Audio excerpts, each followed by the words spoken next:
Hey everyone, welcome back to my channel. I'm hoping you're all doing okay. I wanted to do a quick update about Taurus. I'm talking about the Deccan walk, of course. I had a lot of fun.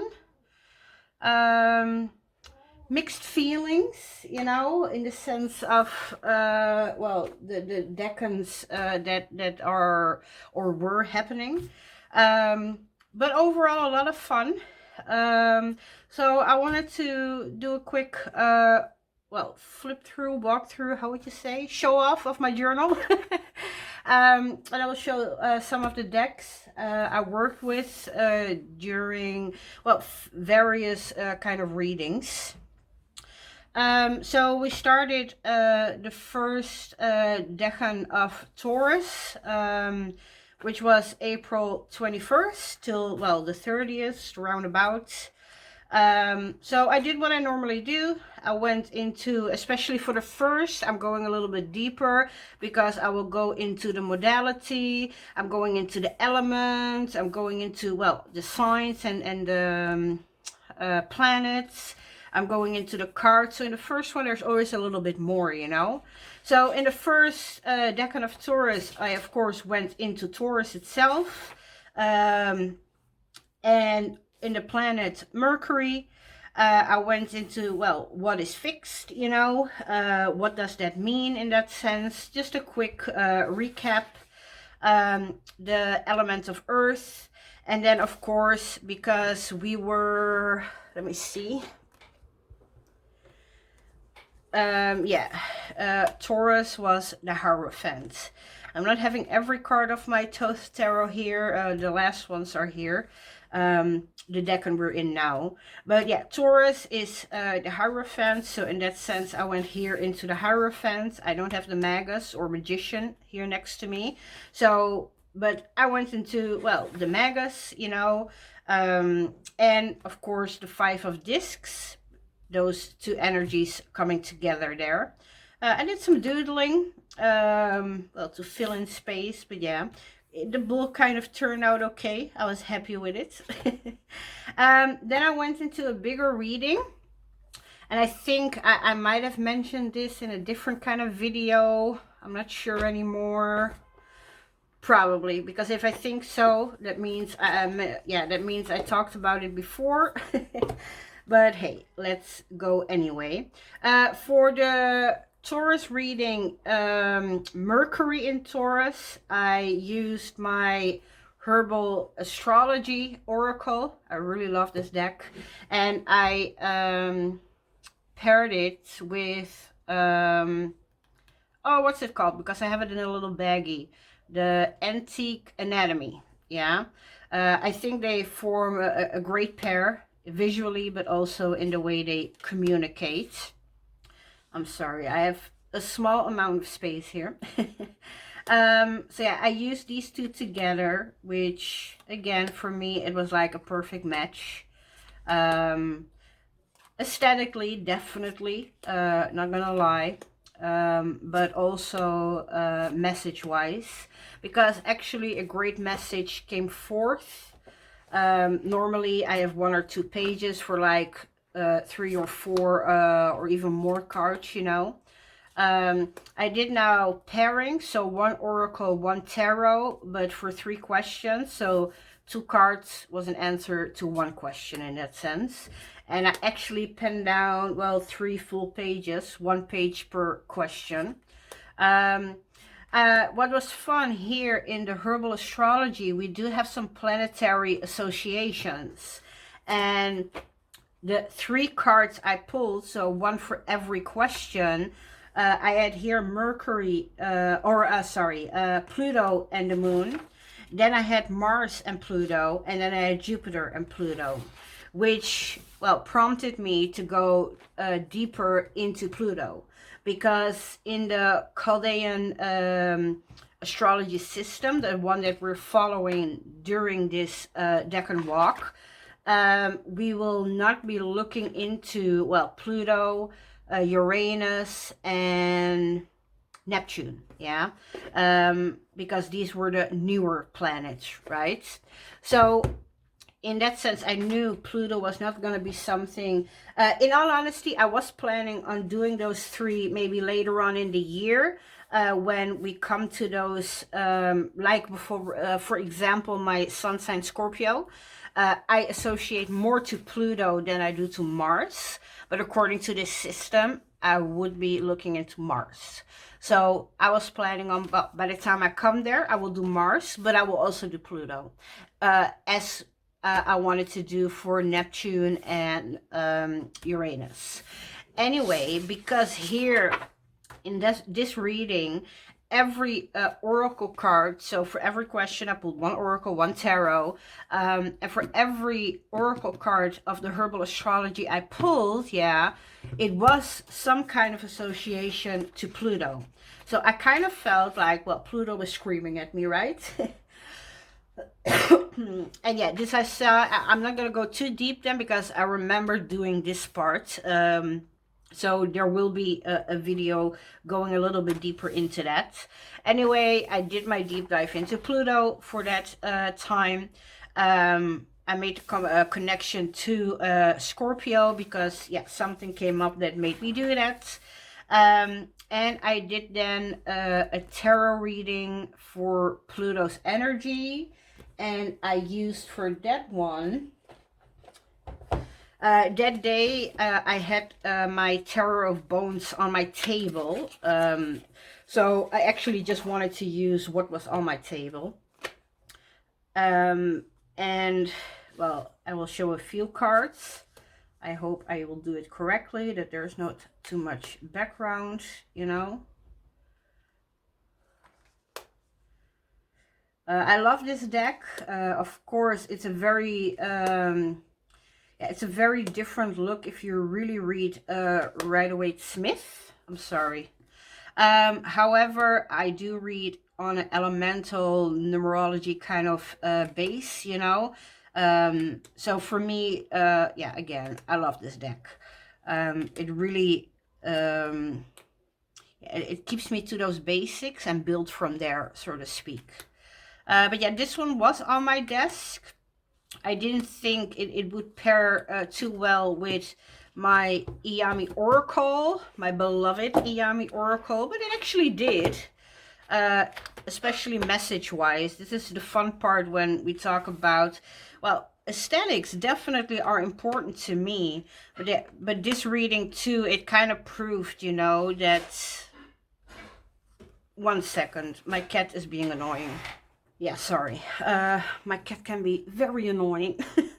It's actually playing soccer, yeah, with their little balls, yeah, to let me know that they want to eat. They just ate, by the way. So yeah, like I said, with this one, aesthetically, it might not be, well, a match in the sense of it's very different art, right? But yeah, the message actually came out great. I cannot for the life of me remember why I picked this deck to go with this, because I have other ones that may fit better. I think I was in the mood. It might have been on my table as well. Anyway, yeah, this one was the one that I actually paired with my Tarot of... Yeah, the Tarot of Bones. I'm sorry. Yeah, this one, like I said, I'm diving deeper and deeper into this. I'm really taking my time. When I use this, it's mostly one card to really focus on and build the reading around that. But yeah, this one is really beloved in my collection. And yeah, this one is, well, an oldie but a goodie. Yeah, it's not old, don't get me wrong. I just love this deck. There's a simplicity to it, even in design, even though we have all these different kind of border kind of things, which normally I would definitely not like. But with this one, it's just a deck, you know. And like I said, it's very minimalistic. We have here a leathery kind of background, and we have 5, well, bones, rib bones. There's a companion book to this, a bigger one, I think A5 or something. It's on my shelf. Like I said, 7 smaller bones, you know, that's it. But because I also do bone readings, It's one of my go-tos, you know. When I saw this deck, it was really like fitting. I love to pair this instead of with Oracle. I will pull one card or more cards, and then I'll actually throw my bones on it, you know. So yes, that is the Terror of Bones, which I used, I'm sorry, for the tarot reading of yeah, the Pluto energy, why this was coming to me, you know. So that was really fun to do. Then I did, well, I think I mentioned this before, every decan I try also to have a subject in astrology to dive a little bit deeper into. This was my well, premise for really entering this decan walk. I wanted to study astrology a little bit deeper. I knew basics, of course, I think like most of us, yeah. However, really deep diving into, I mean, if somebody who knows more about astrology talks to me, that would go way over my head, you know. So every decan I try to pick a subject and go a little bit deeper into that, you know. I take these little steps in the hope that after a year, right, I gained a lot of knowledge. So this time I went into the traditional decans, but based on triplicity, because again, we're following, well, I did an intro here, because here, this is what I meant. We're following this one, the Chaldean one, which I think in my last video I explained too, you know. It goes on, how do you say that? It has like a number of planets. We have 7 planets with the sun and the moon in that sense, you know. And they just keep repeating, yeah. So we have Mars, the Sun, Venus, Mercury, Moon, Saturn, Jupiter, and then we start over, you know. Mars, the Sun, Venus, Mercury, the Moon, Saturn, Jupiter, and we start over again. So that is the, well, logic in that sense in the Chaldean decan system. With a triplicity, it's very much different, right? We go on the element. So where Aries is a fire element, so this one is the first. So the ruling planet of Aries is Mars, yeah. When we go to the second fire sign, it's Leo, and the ruling planet of Leo is the Sun, so that will be the second one. So the third one would be Aquarius. The ruling planet is Jupiter, so we have Jupiter.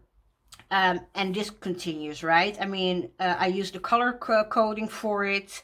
Red for fire, green for earth, yellowy orange kind of for air, and of course blue for water. I wrote it down here.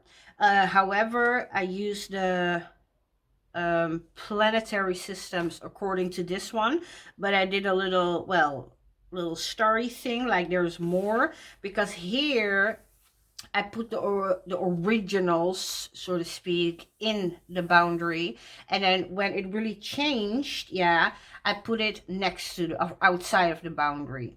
So for example, let's see, here we have Mars, but this is really a Mars. However, if we look at Scorpio, we have Mars, but in the triplicity system, it's actually Pluto, you know. So this is why I did this, because we have the Saturn that changes to Uranus, we have the Jupiter which changes to Neptune, and we have Mars changing to Pluto. So this is what I wanted to do when I mentioned the Pluto one, because here in Gemini, we have the first one coming up. So in the last decan, the third decan of Gemini, we have Saturn, but in this system, in the triplicity system, it's gonna be Uranus. So I wanted to do that decan, I want to do Saturn, but I also want to do Uranus.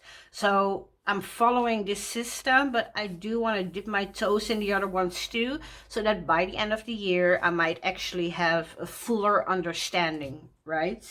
So yeah, that's what I did here. So that was my study that day, or yeah, this decan, those 10 days. So this was about the method, you know, of organization in the sense of how that works.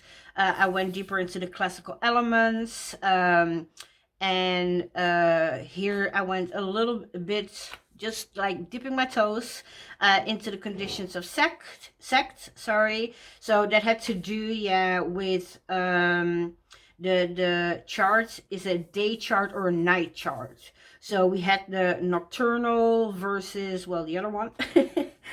So we had the night ruler, the day ruler, and the participated ruler.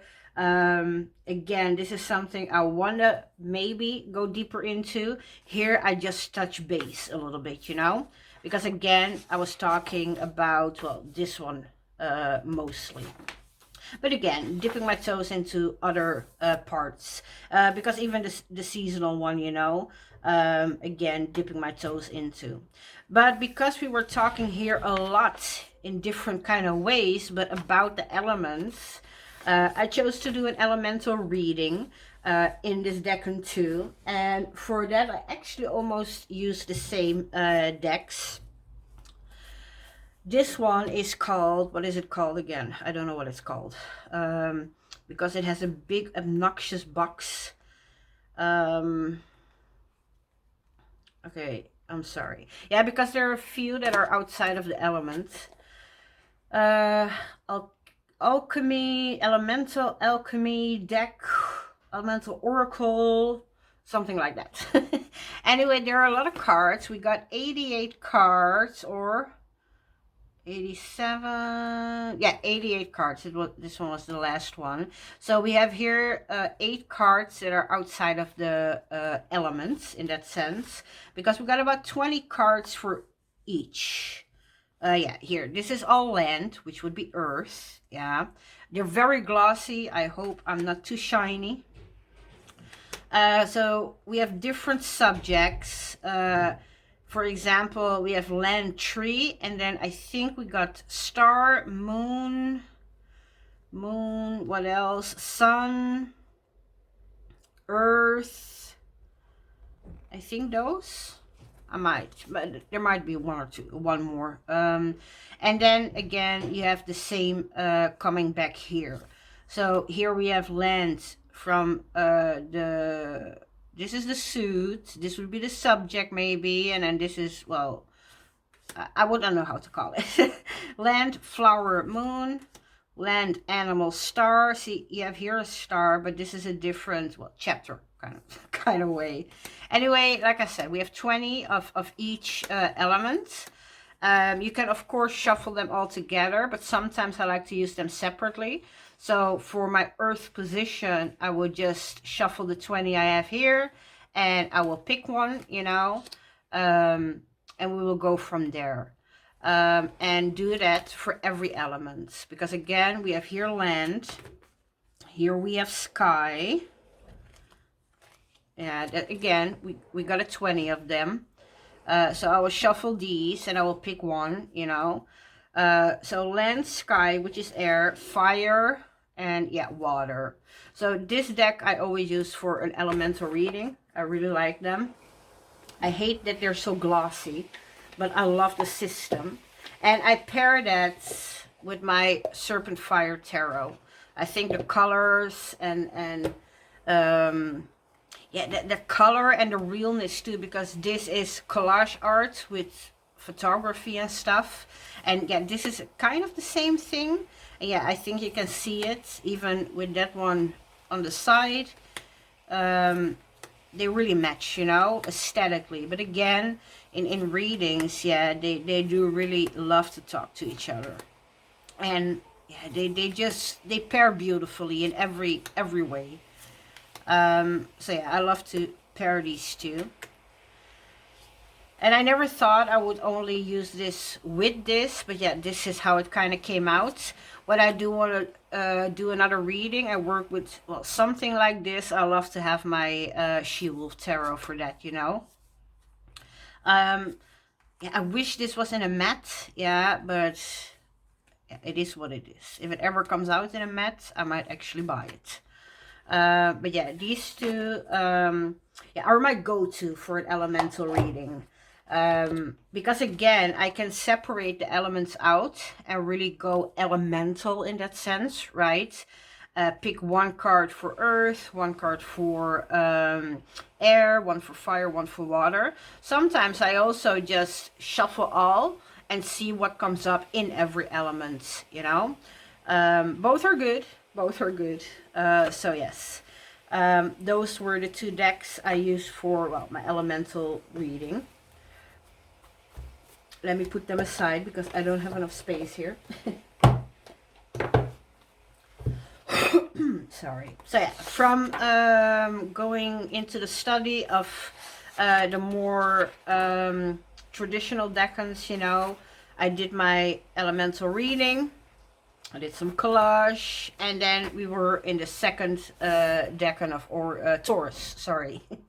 So here I of course did a little bit less because, well, we already had I already had done the Taurus part. I already had done the Hierophant part. So here I really focused on, well, the moon, in this case then the High Priestess, and here the Six of Discs. So that's what I did. I went into the moon. I also went into the High Priestess and of course the Six of Discs. And then I also did the Hierophant and the High Priestess. Because in some decks, the Hierophant is also called the High Priest. Like the Empress and the Emperor, I always love to look at the Hierophant and the High Priest also as a match. So I went a little bit into that combination, you know, how they work together, what are the things that well, look alike, or what are opposites that actually look alike, that fit together. So that was fun to do. And then of course I did my Taurus reading, the normal Decan reading. I had decks that didn't match at all. I used my Stunning Tarot because I got this second hand, and in all honesty, I never really looked at her decks, and I didn't know what the hype was about. The colorations, when I look at them on a YouTube video, yeah, they're just not that for me, you know, I'm very honest. And then I saw this second hand, and it was pretty cheap. And I was like, you know what, let me check. I want to see what all the fuss is about. Yeah. And I actually surprised myself, or it surprised me, the deck surprised me. I really liked, yeah, the first reading I did. So in this period, this one was on my desk. And even though if you would ask me what is, well, a moon deck, yeah, I would probably not pick this. Because when I was thinking about my moon reading, I actually picked this one, the Oracle, to pair with, well, whatever kind of deck. And I was looking in my closet, and of course, I got better decks. But I kept coming back to, well, I want to work with the Stunning Tarot because, well, I had a lot of fun. So they don't match in any way, shape, or form. I mean, come on. They don't match even a little bit. But I paired them anyway. I wanted to work with this for that moon energy, you know. And I wanted to just work with the Stunning Tarot, whether that would fit or not. I was being, well, Taurus-headed, bull-headed. I wanted what I wanted when I wanted it. So, again, I ended up with two decks that actually didn't fit at all. But hey, you know, I had a lot of fun. So, I worked with, well, this one then, the Priestess of Light Oracle. And yeah, like I said, I worked with my Stunning Tarot, which, again, was so fun. But definitely not a great aesthetic match. Because they did what they had to do. They gave me answers to questions I was asking. But yeah, again, I did what I did. So yes, I used these two. Oh yeah, then we came into the full moon in Scorpio, a lunar eclipse. And I think I did that with, let me see. Yeah, I did that here too, yeah. We had an, yeah, we had the full moon in Libra last month. And then I did a little bit about it too. I did a reading for my full moon in Libra. I actually went a little bit deeper about, okay, what is that full moon and how does that work? Because this was the full pink moon in Libra. Explained, because, well, I need stuff being explained to me. So I did it a little bit here too, you know. The full moon and the lunar eclipse. And then here, let me see. Yes, let me put it like this. I actually watched some videos, yeah, educational videos about what is a lunar eclipse. I mean, when they tell you, like I wrote it here down, I like that, but I like visuals. I'm a kid, yeah, I need pictures. So I actually drew this out. Here I made a mistake, so I ended up using a picture of the sun instead of drawing it. That's what I mean. Even if you don't see it, believe me, it was a hot mess, so I needed to glue something over it and start fresh. So the only thing I didn't do was the light spectrums, because this is why it turns, well, reddish, because you have those rainbow light spectrum here, and the one closest to, well, the inside on both sides is red. So this is why it gets that reddish kind of glow, which some also call a blood moon, right? So yeah, when it goes around, yeah, you have the gray, and with an eclipse, you have the sun, the earth, and then behind it is the moon. And that shines, and then the inside of that light spectrum is red, which turns it red, the moon, I mean, with that. And this is how you get a lunar eclipse. It was a lot of fun. I'm pretty sure I'm not explaining it the way it was explained to me. So I also did my full moon in Scorpio reading. And my ultimate Scorpio and Taurus, in all honesty, deck is my Somnia Tarot. I waited a long time to buy this one. I don't like hypes. Yeah, you hear me talk. I might regret that in the near future by saying this out loud on the internet where it can never be deleted. But I'm not a hype person. Unless I saw it before the hype started it, then I don't see the hype. Then it's, yeah, I already saw it, you know. I was already interested before it came a hype. However, if a deck comes out and it's all hyped up and I didn't see it before that, I'm not one to jump, you know. Because I don't trust my own judgment then, because this is where the FOMO comes in, right? We have this fear of missing out, and it's always a lie. I don't mean that people are lying. What I mean is, just because somebody else has a great experience with a deck, or even if 20 or even if 1,000 people have a great experience with a deck, it doesn't guarantee me that same experience. So the moment it becomes a hype, I never really trust my own judgment anymore. Do I really buy it because I think it's a great deck? Or do I buy it because, well, I want to feel what everybody else feels? Anyway, long story short, I had this with the Somnia. And I think it's a couple of months ago now, a friend of mine, we talked about the Somnia. And I actually said, I don't know, I never really watched a full walkthrough, right? Because, well, it was a hype. So I was like, you know what, hold on, let me watch a walkthrough. Which I did, and I think I was 4 or 5 cards in, and I've been looking. It's very hard to explain. I'm a water sign, but my moon is an earth sign. And, excuse me, I think I have a great balance in those two. Well, not every day, of course, but overall, I think I have a great balance in those two. And I've always searched for a great water deck as a Scorpio, but I'm not into mermaids, yeah. And I don't want just a deck with only water animals. That's not what I'm looking for, you know. Sometimes it's very hard to explain what it is you're looking for. But again, I'm sorry, I'm talking and I'm not showing it. I think, like I said, I was 4 or 5 cards in the walkthrough. And it was love at first sight in that sense, but only sight because, well, I didn't work with it yet. And I wanted it, you know. I think I still waited after that walkthrough a month, maybe 2. I think a month, if I'm not lying, before I actually bought it. Because for me, this deck has that perfect balance, yeah, of earth and water. which sometimes I'm saying I'm made of. I know we are more than just our sun or moon signs, you know, but for me, this was everything I dreamed of as my watery kind of deck, you know. And like I said, it has a lot of earth in there too, which again, it makes it this perfect combination. So as a water sign, I'm a Scorpio.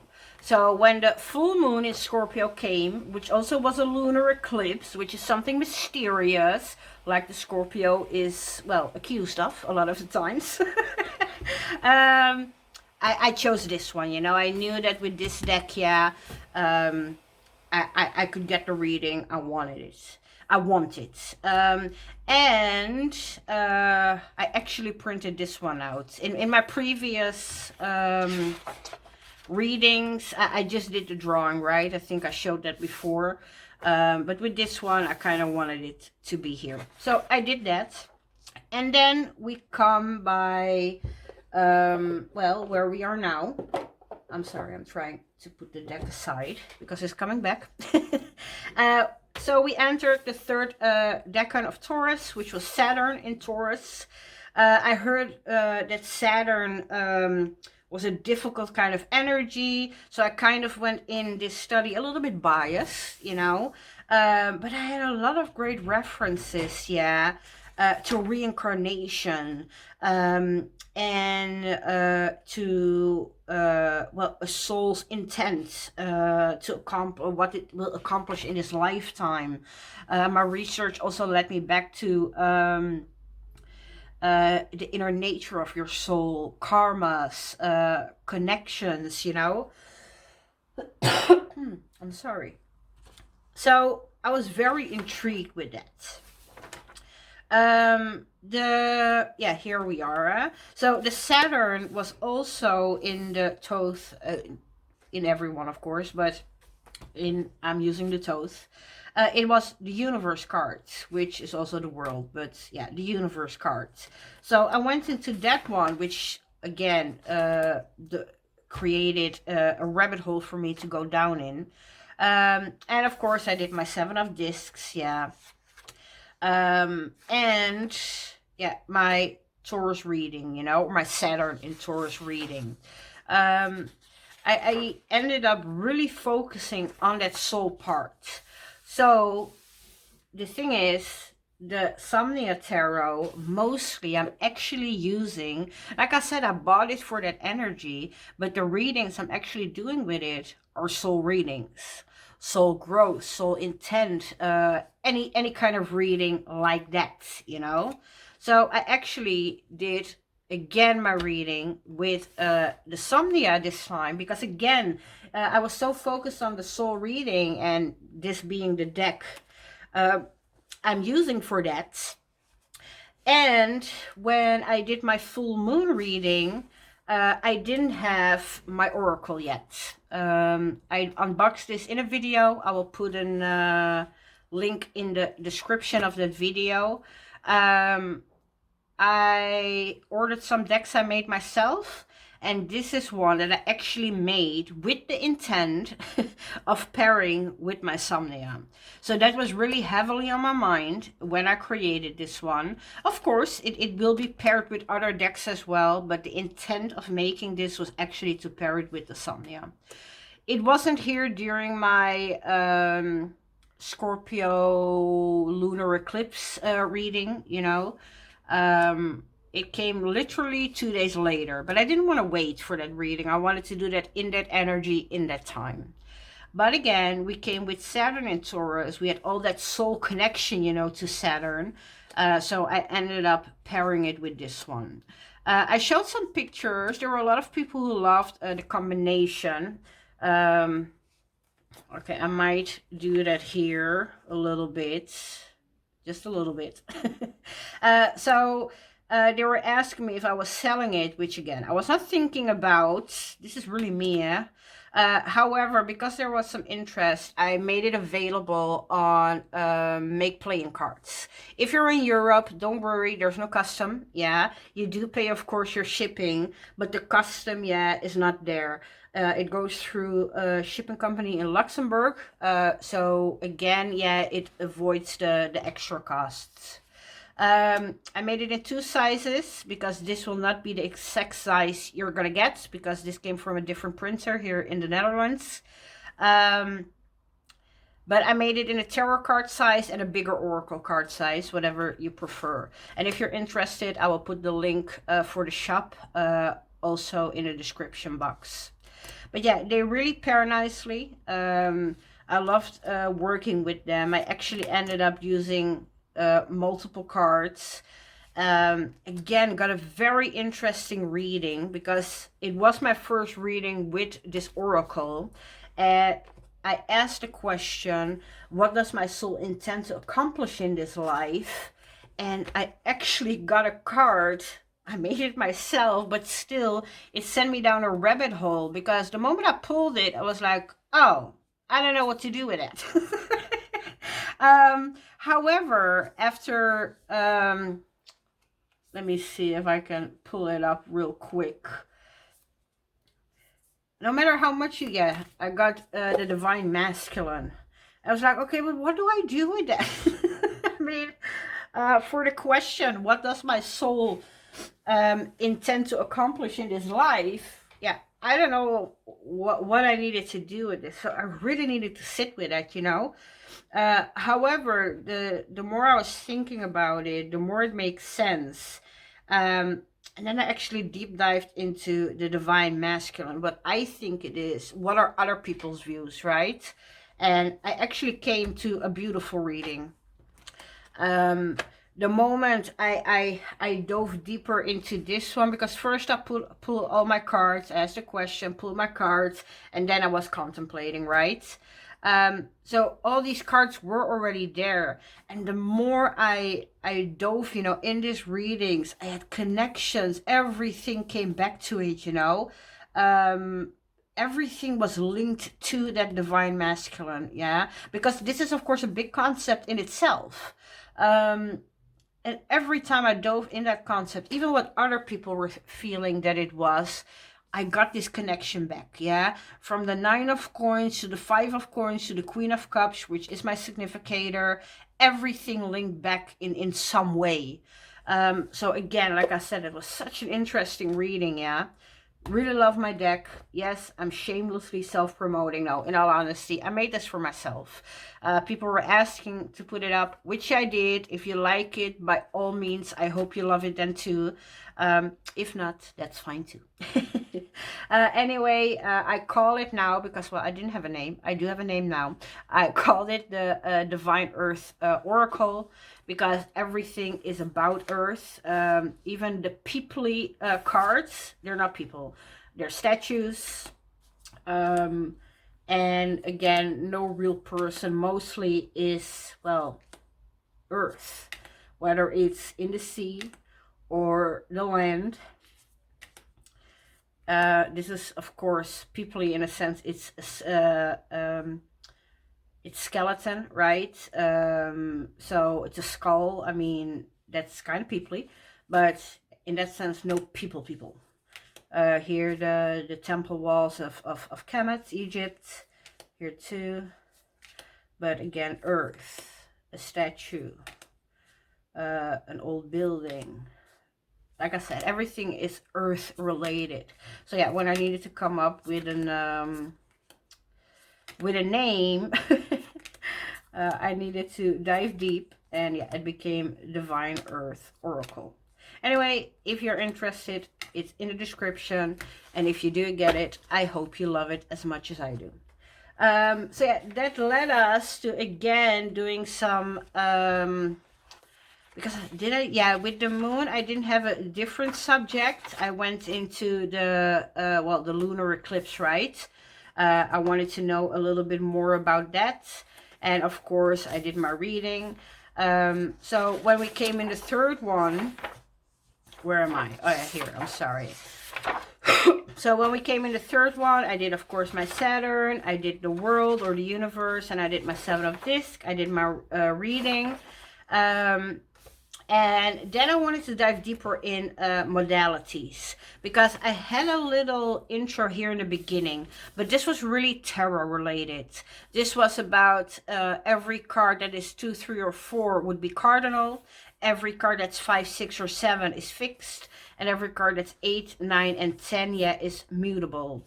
And here it talked about the cardinal signs are the first signs of each season, and they bring a strong sense of initiative and purpose. And fixed sign rule the season at its height, undiluted by energies from the season before or after. So really pure energy. And mutable signs are the last sign of each season, when the vibrations of the next are already in the air, showing flexibility and openness for change. And that already really made a lot of sense. So I kind of didn't think about it in all the other ones, but it came back to me. And why did it come back to me? Because of the Hierophant and the Earth. In the Rider-Waite, you have the 4 fixed signs, or the cherubim, yeah. The human, the eagle, the lion, and the bull, yeah. You have it in the wheel, card number 10, and in the Earth, the last card. However, in the Thoth, you don't have it in the wheel. You have it in the Hierophant and in the world. So when we got Saturn in Taurus, the first thing that I noticed was those fixed signs coming back in the corners, right? Here it was the other way around. Normally man is here and eagle is here, but yeah, here it was too. Maybe the Thoth did it a little bit different. Anyway, we do have those 4 corners, right? The seasons, the zodiac, because again, these are the 4 fixed signs. Man being Aquarius, eagle being Scorpio, bull being Taurus, and Leo being, or the lion being Leo. So I found it interesting that we were combining these two, because Saturn again was talked about as very difficult energy, right? And I found it interesting because if it's the world card, yeah, we are at a completion, right? We are at an ending and sort of a new beginning. We have those 4 signs which are fixed, yeah, being again a form of stability. So why would Saturn, being a more difficult planet or energy, be in a card that is, well, pretty much stable and moving to the end of a chapter? So of course, I dove a little bit deeper even here in that, you know, Aquarius, Scorpio, Leo, Taurus, Aquarius being North, Winter, the Mind, and the Suit of Swords, and I did that then for all. But then made me go into the modalities. I wanted to know more about, well, going deeper into those energies, you know. So I did my intro in, well, modalities in astrology. These were the symbols. I didn't know that too. Now I do.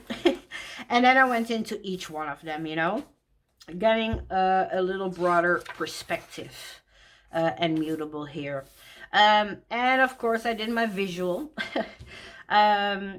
because I found it interesting, especially because, well, the pie we kind of draw, it's always with the 12 zodiac signs. So we're working with 12. And in this case, each, let me put it like this, each season is 1/4, yeah? So we got spring being 3, summer, autumn or fall, and winter. So in each season we have 1 coming back. We have cardinal, fixed, and mutable. But every modality also comes back 4 times for every element, sorry. So here we have it in the fire sign with Aries. We have it in the water sign with Cancer. We have it in the Libra sign with, or we have it in the air sign, sorry, with Libra. And we have it in the earth Earth sign with Capricorn, sorry, and so forth, you know. So we have one modality in every season, but we have also one modality in every elemental sign. So there are 3 in a season, but there are 4 you have each in the whole, well, pie, let's call it pie. And getting that logic kind of thing going on, yeah, seeing that logic time and time again, that really interests me, you know. I did it with this one, right? Where is it? Oh yeah, here. Here too, because we have here that logic of the I'm sorry, the planets being followed, right, in that same pattern. Mars, Sun, Venus, Mercury, Moon, Saturn, Jupiter, and we go forth. Here there is no rhyme to the reason. There's reason, but there's no rhyme to it, right? It has to do with the elements. So we go from Mars, Sun, Jupiter, to 3 others, and then here we have Mercury, but here Mercury comes back. We had Venus here, and Venus comes back here.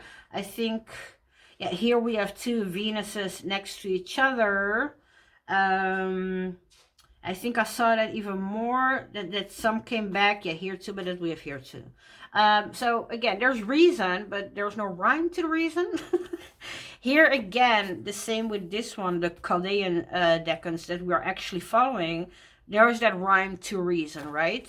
And again, putting that really visually, again, it made sense. So for this time, it were the modalities. I might actually go a little bit deeper because it's the 16th. So we do still have like 4-5 days into this decan in itself.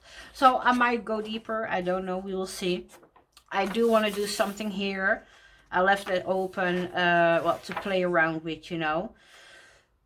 Excuse me. But yeah, this is, like I said, where we are now. This was the last page I did. So I might do a little bit more. In all honesty, I might also not, because I do still want to fill this page with some artwork. However, I think I had a lot of fun in this Taurus season. And again, I think I showed you all, right? I showed you the decks. I showed you the journal. And, well, that's it, right? I think so. So yes, if you make videos about your decan walk, you know, feel free, yeah, to share them in the description with me. I would love to see them. Sometimes I do the hashtag decan walk 2023, and then some come up, but I know a lot of videos are not being showed by YouTube because, well, YouTube is kind of being mean. Anyway, this was my Taurus season. Like I said, I might put some extra in here. I don't know. We will see. But I think for now, I just want to go through this to get really that understanding. Not just write it down, think I understand. I just want to focus on what I did already and really, again, get that in my brain as a true understanding. Anyway, that was it for Taurus season. I want to thank you all for watching. I appreciate you all. Please subscribe and like. It does help the channel grow. Anything you're interested in, either I will put in the description or feel free to ask and I will of course answer. I want to wish you all a very beautiful day. Again, thank you for watching and I hope to see you soon. Okay, bye bye.